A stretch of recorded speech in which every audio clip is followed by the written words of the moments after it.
السلام عليكم متابعي القناة، إن شاء الله تكونون بخير. مقطع جديد، حركة الطيور واستعداد الطيور للتزاوج. طبعا تصوير الفيديو صار وقت قريب على المغرب، يعني العصر، حوالي الساعة 6 أو 5:30 بحكم رجعتي من الشغل. هذا الوقت اللي قدرت أصور فيه مقطع. تلاحظون الطيور بدأت تتوالف، بيها بدأت تدخل للبياضة، جاي يرتبن العيش، واستعداد للتلقيح.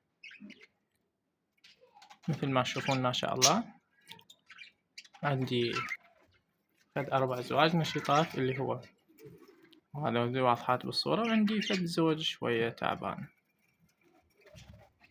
هذا هم الأخير اللي بجهة البياضة، بجهة البيض.